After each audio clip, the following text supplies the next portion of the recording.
Mitigasi yang benar seharusnya seperti ini.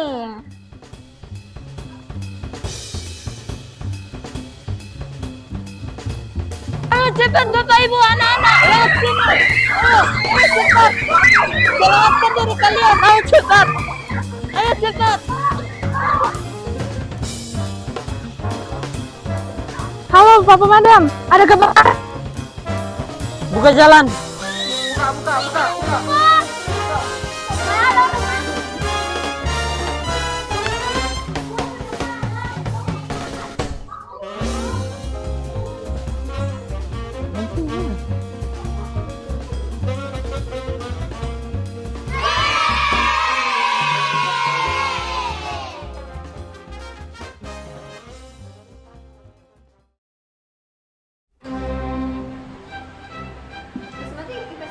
Kita selanjut pada hambatan dan gangguan. Kita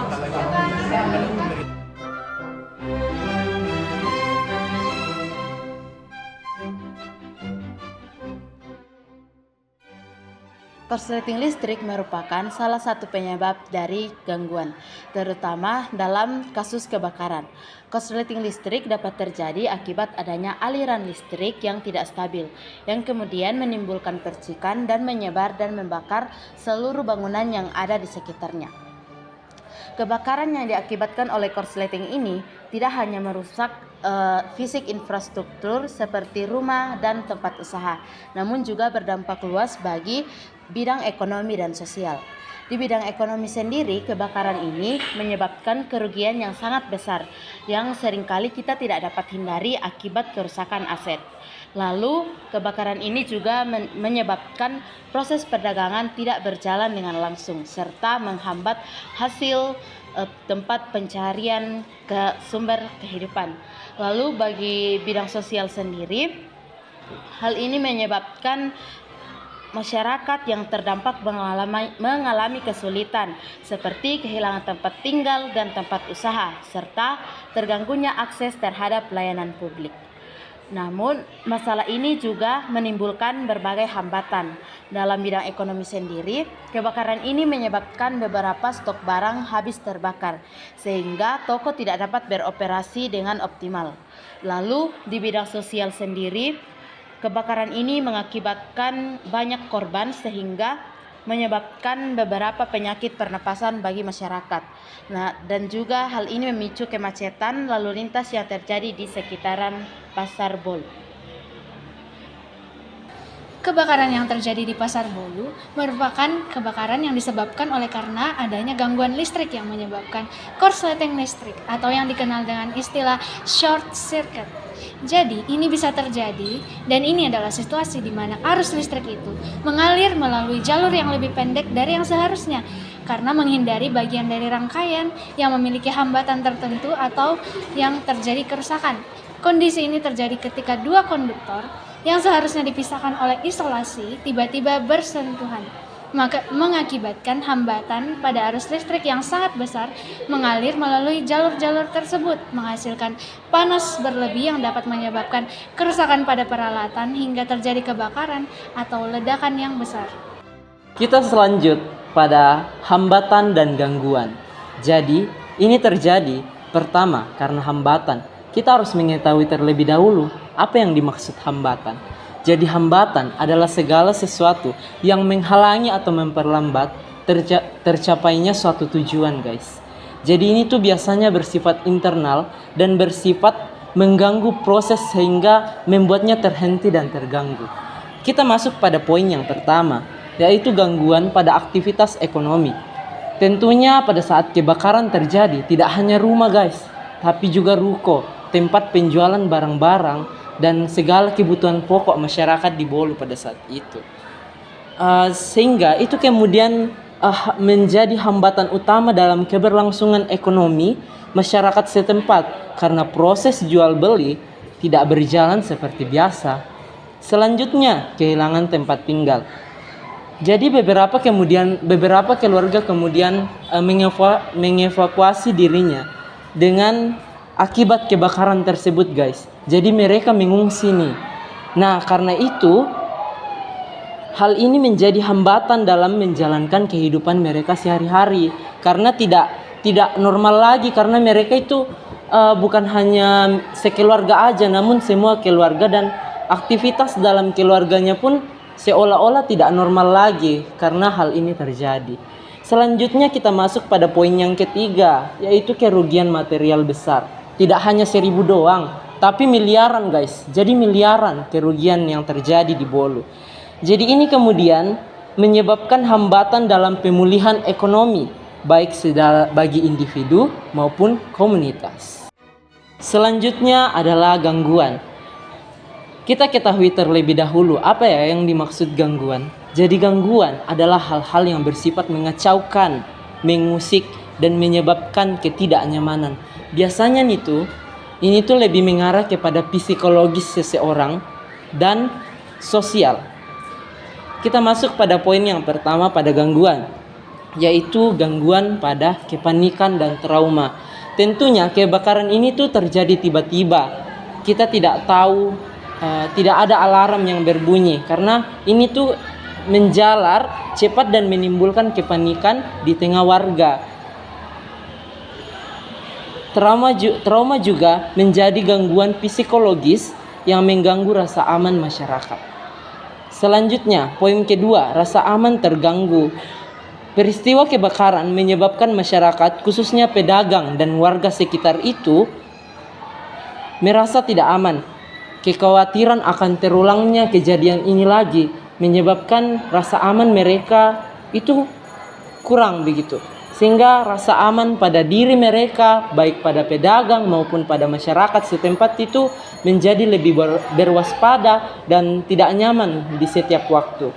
Selanjutnya adalah kekhawatiran terulangnya kejadian tersebut untuk kedua kalinya. Dugaan penyebab kebakaran adalah arus pendek listrik, sehingga menimbulkan kekhawatiran dan kecemasan baik pada pedagang maupun masyarakat setempat.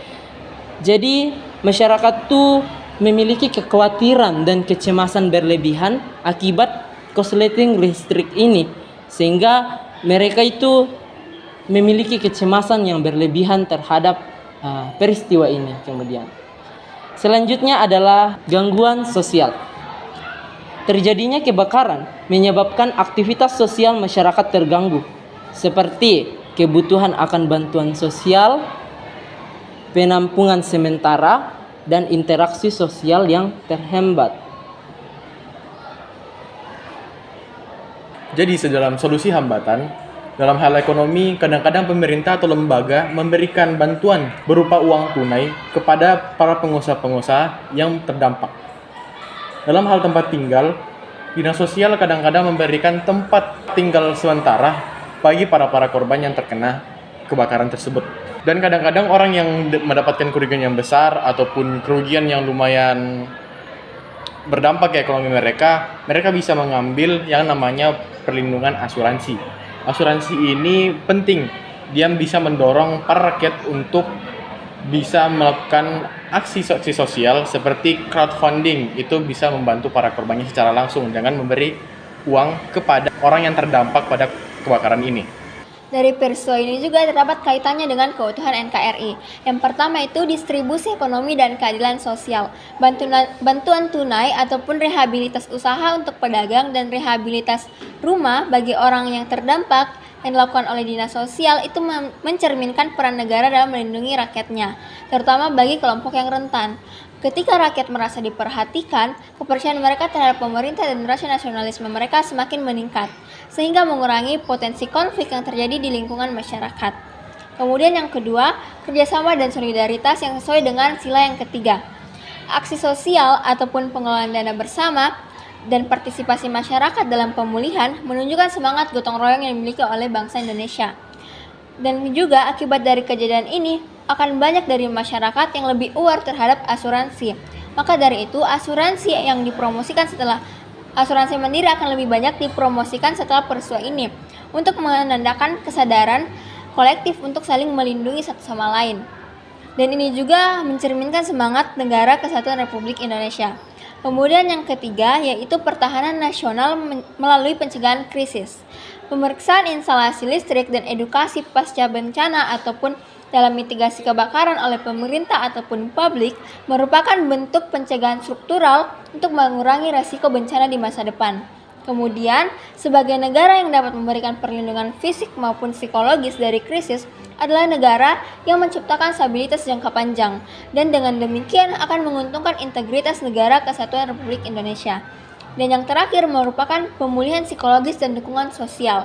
Konseling trauma terutama bagi lansia dan anak-anak membantu pemulihan kesehatan mental karena kesehatan mental masyarakat merupakan fondasi dari ketahanan sosial. Kebakaran yang terjadi di Pasar Bolu menyebabkan beberapa ruko hangus terbakar, sehingga menyebabkan kerugian material yang sangat besar, dan juga menyebabkan mata pencaharian menjadi terhambat, seperti toko yang menjual bahan pokok menjadi susah untuk beroperasi. Dari kejadian ini juga menimbulkan beberapa dampak inflasi, seperti terjadinya kenaikan harga beras, yang dimana produk tersebut terbatas, dan juga pemenuhan kebutuhan pokok seperti sembako masyarakat saat itu menjadi terbatas. Kebakaran yang terjadi di Pasar Bolu menyebabkan banyak ruko dan lapak pedagang hangus terbakar sehingga menimbulkan kerugian material yang sangat besar. Peristiwa ini juga berdampak pada mata pencaharian masyarakat, terutama para pedagang yang menjual bahan-bahan kebutuhan pokok seperti beras, minyak goreng, gula, dan lain sebagainya, karena mereka kesulitan untuk kembali beroperasi. Dari kejadian ini muncul beberapa dampak ekonomi, salah satunya inflasi. Mengapa bisa inflasi? Jadi terjadi inflasi karena masyarakat di sekitar Pasar Bolu itu mengalami kesulitan dalam memenuhi kebutuhan pokok sehari-harinya. Akibatnya tempat-tempat lainnya itu harus menaikkan harga karena permintaannya lebih banyak dari pasokannya. Inflasi pasca bencana bersifat cost push inflation, yaitu kenaikan harga akibat terganggunya pasokan atau supply shock.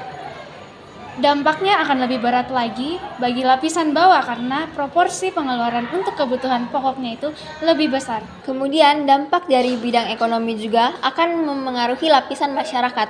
Ada 4 lapisan masyarakat yang terdampak akibat peristiwa ini. Yang pertama itu masyarakat yang berpenghasilan rendah. Dampak yang diberikan yaitu penurunan daya beli. Karena kenaikan harga pokok seperti beras, minyak goreng, dan sembako, bagi kelompok ini tuh sulit untuk memenuhi kebutuhan dasar tersebut. Maka dari itu sebagian besar dari penghasilan mereka dialokasikan untuk makanan. Kemudian kerentanan sosial, risiko kelaparan dan malnutrisi meningkat akibat ketidakmampuan untuk membeli makanan yang bergizi. Kemudian lapisan masyarakat yang kedua yaitu pedagang kecil dan pelaku usaha mikro. Pertama itu dampaknya biaya operasional meningkat. Harga bahan baku yang naik akibat kelangkaan stok mengurangi margin keuntungan atau bahkan menyebabkan kerugian. Kemudian penurunan omset juga terjadi. Daya beli masyarakat yang melemah mengakibatkan penjualan menurun, terutama bagi barang non-esensial. Lapisan yang ketiga itu pekerja informal ataupun buruh harian. Yang pertama tuh mereka berdampak kepada upah real yang turun. Upah real turun ya. Upah harian yang tidak tetap tidak mampu mengimbangi harga sehingga kesejahteraan mereka merosot. Kemudian yang kedua itu PHK potensial. Sektor usaha yang terdampak dari kebakaran tersebut mungkin akan mengurangi tenaga kerja untuk menghemat biaya pengeluaran. Lapisan yang keempat yaitu kelas menengah. Dampak yang pertama itu penghematan anggaran. Kenaikan harga memaksa mereka untuk mengalokasikan pengeluaran, seperti mengurangi konsumsi barang sekunder seperti elektronik maupun pakaian untuk memprioritaskan sembako. Kemudian yang kedua itu investasi yang tertunda. Ketidakpastian ekonomi ini akan membuat rencana tabungan ataupun investasi jangka panjang itu terganggu. Jadi solusi dari hal ekonomi ini ada namanya kebijakan fiskal untuk pemulihan dan pengendalian inflasi. Nah, ada 3. Yang pertama yaitu bantuan darurat untuk para pedagang.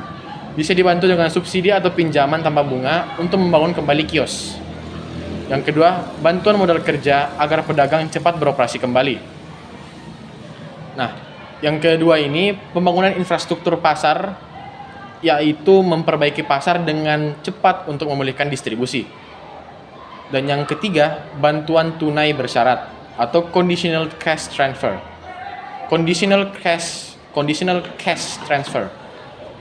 Dia ini misalkan saja program BST atau bantuan sosial tunai untuk warga terdampak agar bisa membeli barangnya yang harganya naik. Manusia dipanggil untuk adil dan berkontribusi untuk kebaikan sesama.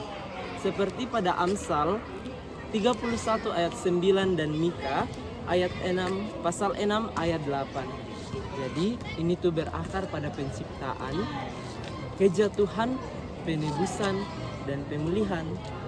Nah, guys, penciptaan Tuhan itu menganugerahkan kepada manusia rasa cinta dan kasih kepada sesama, tidak hanya untuk dirinya sendiri, namun semua orang. Namun, ini kemudian hancur teman-teman, karena kejatuhan manusia. Pemberontakan manusia terhadap Allah membuat relasi antara manusia dan Allah itu hilang. Namun Allah menebus mereka karena Allah masih mencintai manusia dengan penuh rasa kasih sayang. Di penebusan ini manusia diajak untuk hidup baru dan saling tolong-menolong. Lalu pada pemulihan, Tuhan itu menjanjikan keselamatan. Dan keselamatan ini membuat manusia untuk terus berlaku adil dan sayang kepada semua orang. Tidak hanya kata-kata, namun aksi nyata. Tuhan ingin agar manusia tidak hanya berkata-kata, namun menolong sesamanya dan berperilaku adil seperti dalam Amsal dan Mika.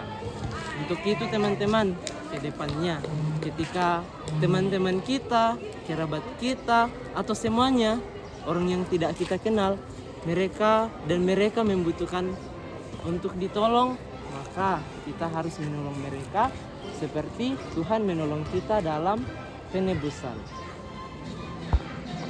Sekian dari kami. Terima kasih.